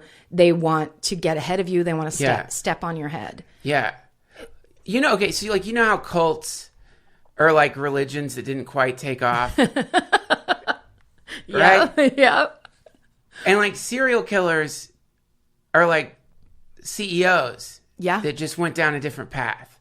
Yes, exactly. They didn't have usually it's because they had a head injury as a child. So then they went on some weird, like, they had to go criminal because they got genuinely fucked up in the frontal lobe when they were kids. So theoretically, if we could figure out a way to gather all the sociopaths of the world together. Just not let them run things. Or let them run things, but we control what they're running. I mean, shit, they're maybe I remember someone speculating maybe there actually is a place for a sociopath in a community. It's an evolutionary necessity for some reason to have one of these freaks floating around. But yeah, they're the ones that stand on the hill, and if a stranger is coming toward the village, you kill them no matter what. If it's a kid, if it's a family, you kill them to protect the rest of the village. Yeah. And it doesn't eat you alive. Like, that would make sense. But now it's like, now we have these ones, they're on the hill and they're just trying to kill everybody and take everybody's shit. Do you ever think about the statistics of, I don't know how many people, I can only imagine, and I'm not asking for the number. I have no idea how many people download your podcast, but do you ever do statistical analysis of that many people and then think to yourself, what is the probability that a serial killer is listening to this right now? The way I think of it is when I go to do a story, I always look up, is this person I'm about to talk about still alive? Could he download this and listen to it in jail? I think about that all the time. Most of the time, they're either not, or it's like, there was one where it was I think Georgia did it. It was a cold case.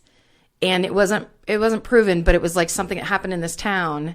And when she got to the end of the story, she's like, and he's still alive and he's a lawyer in that town. And I was like, okay, well, everything you just said was speculation and theoretical. He's a lawyer. He's a fucking lawyer. Like, what are, but that's also when we first started. We were just like chit-chatting, like it was just us. And it's a weird thing. The one thing I'm grateful for, having kind of already been around true high level, like celebrity, having worked for Ellen and seen what that made her life into, I at least had a slight working knowledge of like the outer coming in to affect your inner life. Okay, right. Where you don't understand at first. It didn't make sense. This also happened so fast. It's so insane, where I've lived in the city for 24 years trying to do this thing and it's never happened. So then all of a sudden, like, it going overnight is very odd to me. It must be. It's very odd. And just kind of, and I've been telling Georgia since it started, this is going to stop. So you need to get ready. You need to be prepared for how disappointing it'll be when we don't have this anymore. And she would just like the next week be like, well, look at where we are now and I'm like, that's going to end. So just let it go. I couldn't stop telling her to let it go. Because I don't trust anything, really. I think at the end of the day. But I don't even think you're even close to how big it's going to get. I think that you're not even close. I think that you guys are it just is going to keep ballooning out and ballooning. It will. Because, I mean, this is still kind of new to people. And it is. Right. And podcasts are still new to people. Yeah. Yes. That's the crazy thing about it is that, what I try to do is not think about it. My goal is and I'm sorry to bring it up around you. As I was thinking about chatting with you, I was thinking like, holy shit, for sure a serial killer is listening to this. I'm not saying one that you're talking about. I'm saying just one sitting out there. A serial killer who hears about a true crime, the most famous true crime podcast, is gonna download it. Sure. And then I started thinking like, whoa, I wonder if like a serial killer walking through a neighborhood, scoping out the next house, is listening to your podcast on his headphones. And then I started thinking, whoa, I wonder if someone's tied up in a house right now who has been forced to listen to your podcast by some podcasting serial killer. That's his specific torture. I mean, but... And maybe that person is in that closet, right? Surprise! Then all of a sudden there's just a bloody hand that drags down that glass. God damn it. Well, you know what? I just... When I have gone down this road of what if, true crime has been around for like 200 years, actually. Sure. I read this really cool, I'm not going to be able to remember the name or the author's name, but it was basically how like the whole true crime thing basically happened in those like, I think they're called broadsheets. I definitely could be wrong, but it was basically in England, like in the 1800s in England, where they realized that they could sell these newspapers because people wanted to know what happened with that body that was laying in the street. Right. And they were like, as the papers sold, they were like, oh, we got to tell everybody, you know, like even maybe before real police or detectives were like that whole system was set up, they were telling people everything all the time and people were buying it and wanted to know. That's just a human thing. Yeah. Did the worst case scenario happen? Please tell me everything. Right. Because I need to know so that going forward, I cannot have that happen to me. Gotcha. It's to protect yourself. It's just so you aren't, walking through the world imagining that there aren't these human crocodiles among us. Right. But I'm telling you, I don't mean to keep going back, and this is my own darkness coming out. But if we were in Vegas, putting bets down, and they're like, do you want to bet that they're going to get a Zodiac-style letter from a serial killer one day? I would bet thousands of dollars that one day, because... Well, do you think Last Podcast on the Left would get that? Because there's lots of these true crime podcasts. I don't know. Or do you think it's because we're women talking about it? I think... the vulnerability? I'm not up to date on, what are the most popular podcasts. I love Last Podcast on the Left. But I just think your podcast has become known as the one. Right. So that's why I would say it. Maybe because you're women, I don't know. But I think that wasn't what I was thinking. I was just thinking because that's just you have the... when I think of a murder show, what murder show do you think of on TV? Well, I always think of Forensic Files. That's it. Yeah. It's Forensic Files. It's the show. It's been on for 40 years. Yeah. You watch it in the hotel. Yeah. As you're fucking pigging out on room service. After your shitty set. Yes. Yeah. That's it. And yes. And so in the same way, I have an intuition that you guys are going to get... It used to be the serial killer... The Zodiac killer would write to in San Francisco. I don't remember. The Chronicle, yeah. The Chronicle. Yeah. And that's, or the Examiner. Or the Examiner. Dependent, yeah. But no fucking serial killer in his right mind, or her right mind, is going to send a fucking letter to a newspaper? No way. They're going to contact a podcast. But we wouldn't read it. Oh, no, you wouldn't read it. No. But you'd have to give it to the police. Well, that would be fucking exciting as fuck.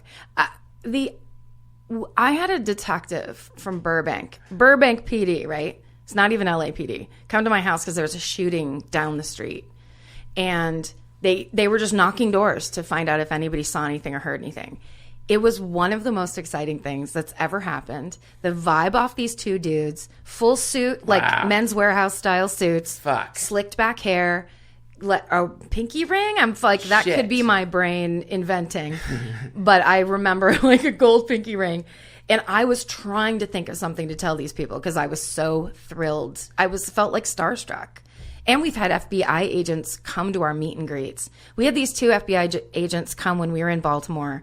It was truly better than any celebrity I've ever met. Oh, I was hell yeah. weak kneed. And they were both 6'4", kind of they just looked like two hot dudes with suits on, and they walked up in the meet and greet and were like, we need to talk to you ladies. And so it was a hilarious joke, and they were legit FBI agents with badges, and I was just like, oh my God, completely a 7th grader. That is so badass.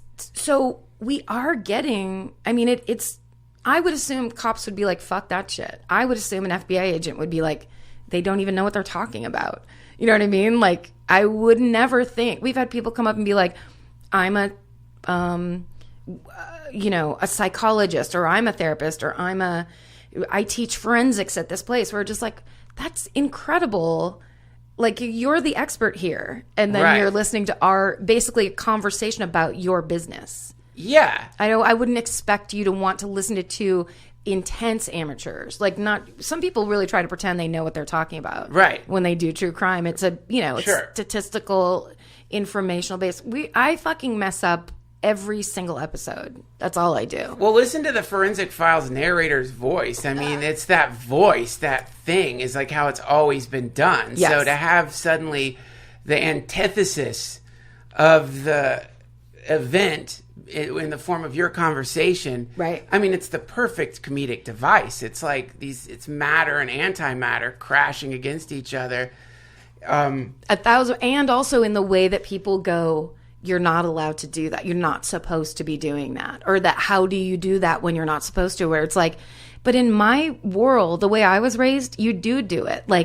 and maybe it's just that Irish Catholic thing, but like sitting at the table with my grandma, where my grandma and my dad would they go through what horrible things have happened to all the people that they know. That's like a nice visit where you're like, this person has cancer, and did you hear about this person? They got hit by a car. Yeah. And that was just like the update of like, this is the events of the realm we live in, basically.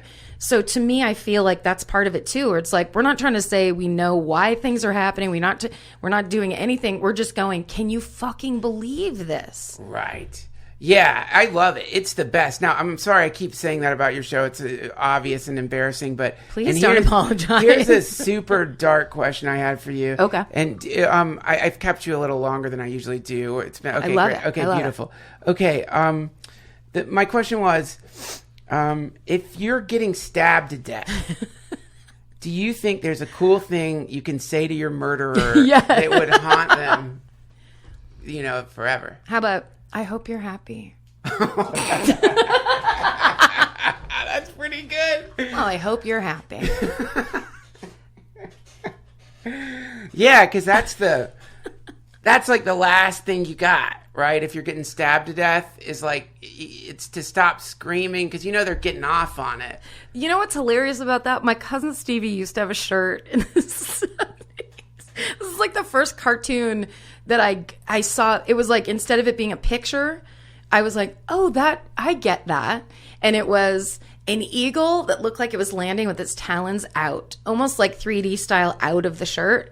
And then at the base of that, there was a mouse standing there with its flipping the eagle off because it was about to get eaten. Yeah. And underneath it said something like the last stand, or make your stand, or fucking, it was something where it was just basically like if you're about to get creamed, fucking like, do your thing. Why not? Yeah. Why wouldn't you do that? That's right. Be theatrical about it. Like if you're about to get murdered, be theatrical. But I'm a little interested.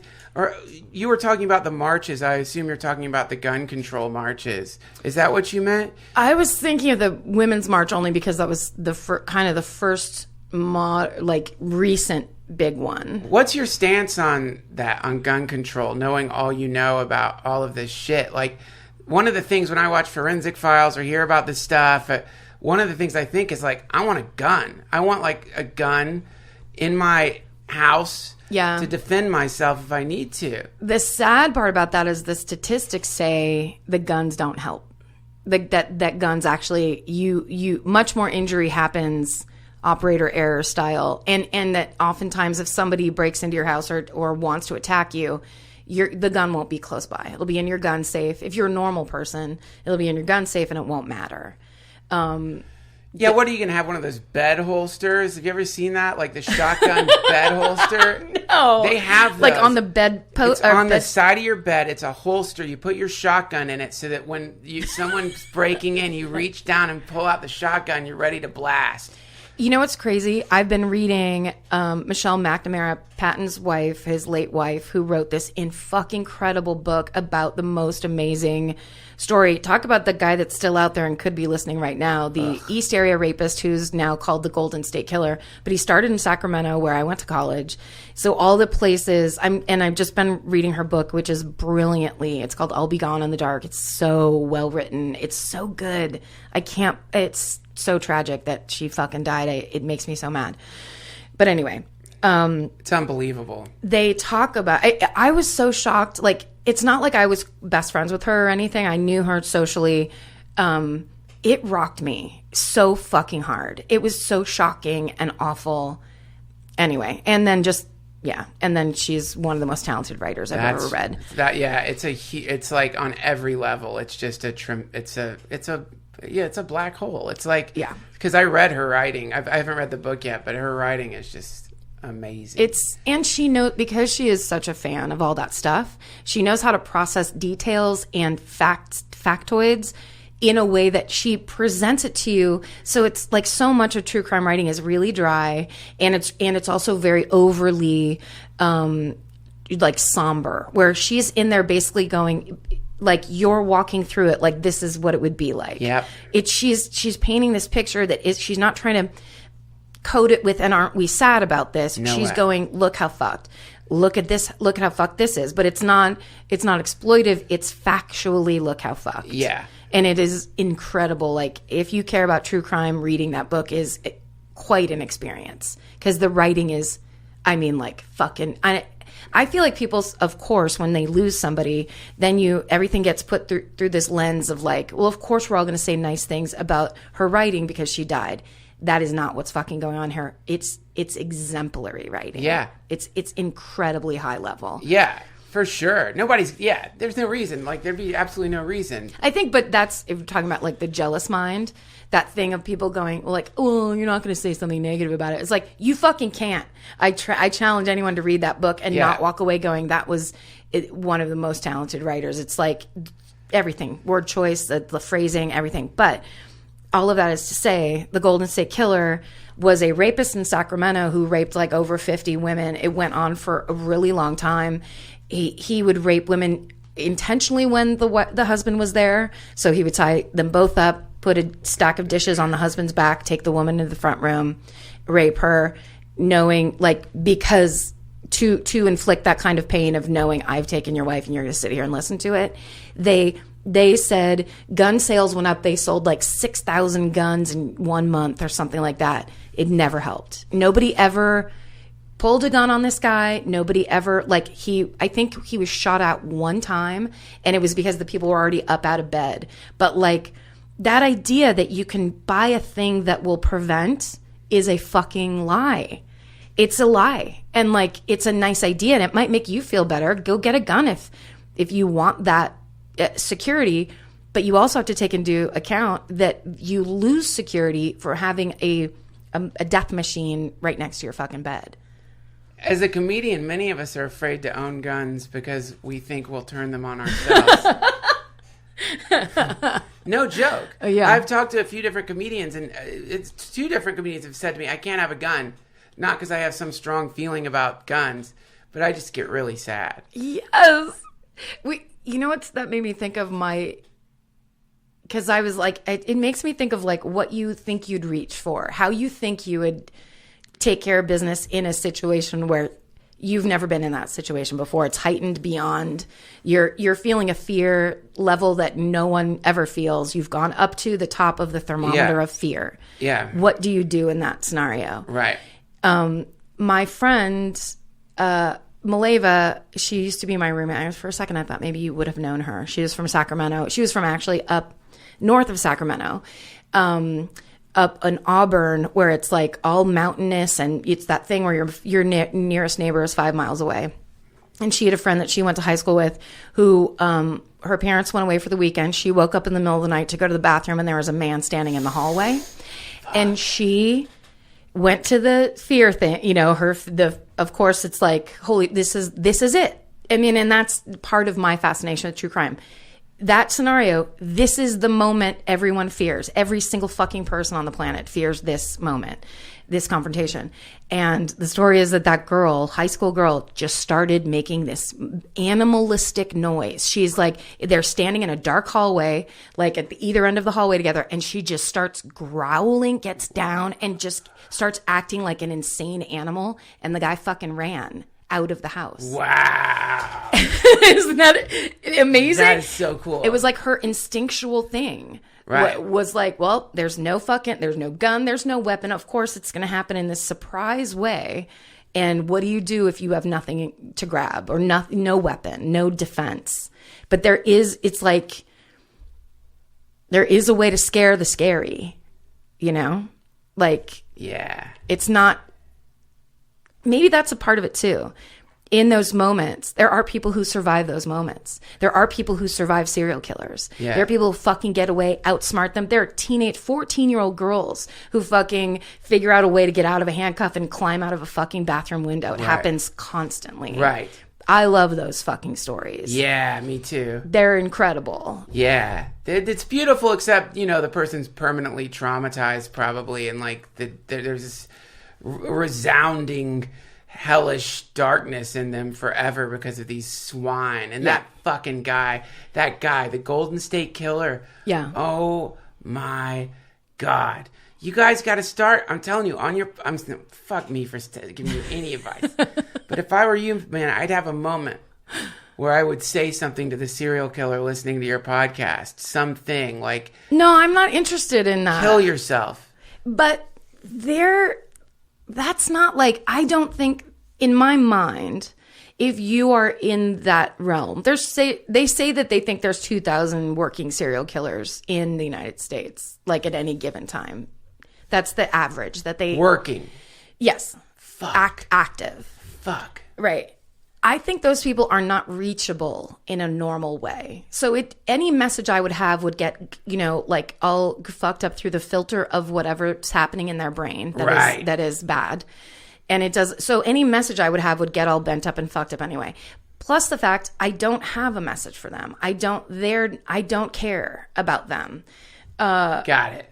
I like the story of a person who is brought to that moment of what I think I would wet my pants. Like I think I would lose all control of my physical body and probably fall down or something, like, because I've had that fear moment, like almost getting into a car accident where you're like, oh, I could have just died. Yes. Where like I have a thing where when I get that level of fear, the tops of my arms, like it feels like needles. Yep. Have you had that? Absolutely. Oh, that's not just my... No, when I get in a situation where like there's a chance for violence could happen, there's a reaction that goes up my arms where there's a sense of like, oh shit, a tightening of the air, a feeling of like, oh fuck, this is escalating to a point where violence can happen. Yeah. And that's a real shitty feeling. It's so crazy. And there are people who have been put into that moment and still were able to bring themselves to like a place of reason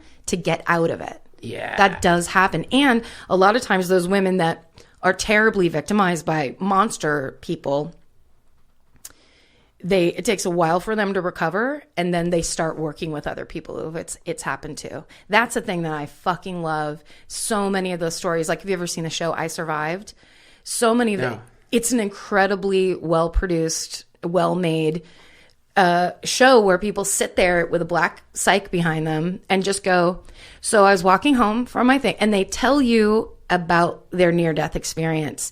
And it's 90% women who have been attacked, strangled, raped, and almost murdered, and they survive. And then it's like a bunch of guys that were like, I went out on my jet ski, and then this wave came. Like it's hilarious because I would say 80% of the men's stories are self-inflicted hiking issues that they then had to like crawl back from a bear attack or whatever. Yeah. And then these women are just like, and then there was a man sitting on my chest and he had a knife in my ear. It's like so fucking crazy. Poor dudes, right?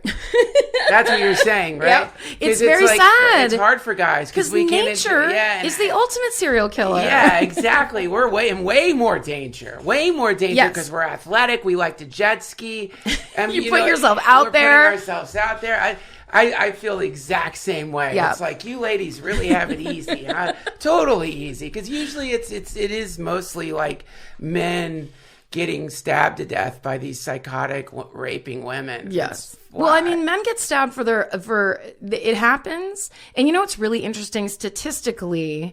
It's not like women are. It's that much more of the making up of the victims of violence, whatever. Yeah. I was making a dumb joke. No, I know. But I love the idea that someone goes to a place so black most people will never go there. Will never ever experience it. And still come back out and then go, I got you. I know exactly how you feel. If you're in this, this place where this is a thing that actually happened on our show. I did it. So I used to retell I Survived episodes when I was at work really late and couldn't like research or write a story. Okay. So I would just come in and say to Georgia, sorry, I was at work till 8:00. Here's mine. I'm going to retell you my favorite episode of I Survived. One of them was the story of this woman, Jennifer Morey, in Houston, Texas. She lived in a gated apartment complex. She was very worried about safety or whatever. So she specifically picked this place that had armed guards and big gates and all this stuff. She wakes up in the middle of the night one night. There's a guy on her, sitting on her chest with a knife to her neck. And she starts fighting him off. He's trying to rape her. She's fighting him off. He cuts her neck open. Fuck. And she injures him somehow. And he basically gets off her and runs, thinking that this is a mortal wound that he has inflicted on her neck. So he goes, she shuts the door. She wraps a towel around her neck, goes into the bathroom, shuts the door, gets on 911. Is talking to the dispatcher. The dispatcher is like, hang on, you're going to make it through this. There's a knock at the door. It's security. Let us in. We know that you're injured.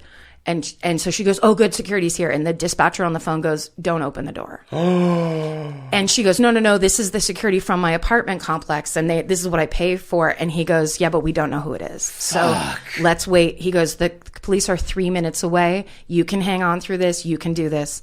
Whatever. Basically, the knocking is like crazy and like, you have to let us help you or whatever. And she's like, she just doesn't answer. And eventually the cops come, get her, take her away. She survives. It's because I survived.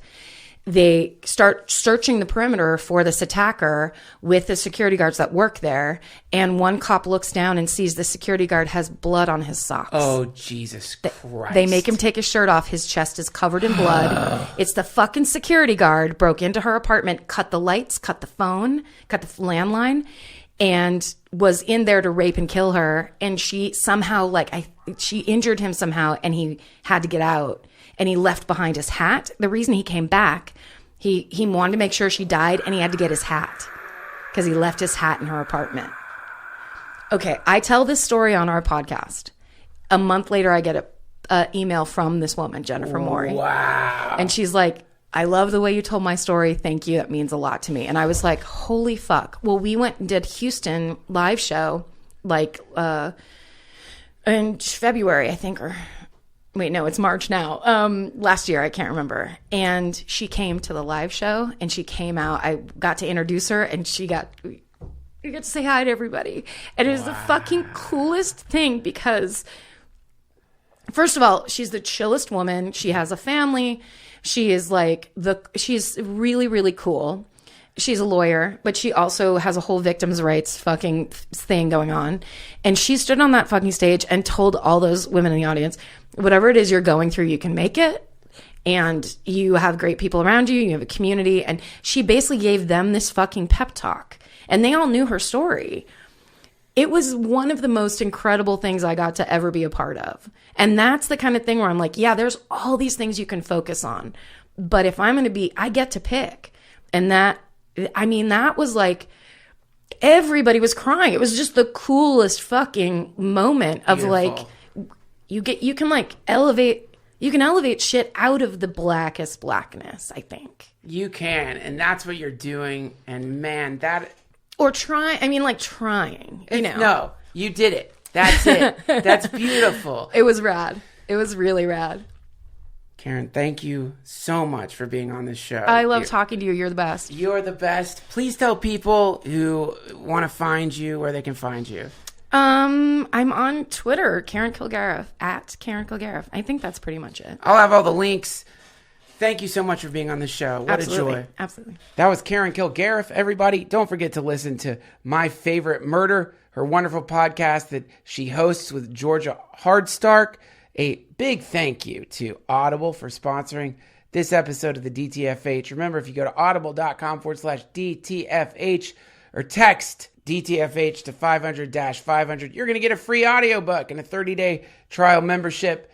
Thank you for subscribing to us over at patreon.com/DTFH. Stay tuned. We got some great episodes coming up. David Arquette is going to be here. Doug Lussenhop's going to be here, and many, many others, including a wonderful Mark Duplass episode, which is coming out in May. Thank you guys so much for listening. Hare Krishna. See you down the road.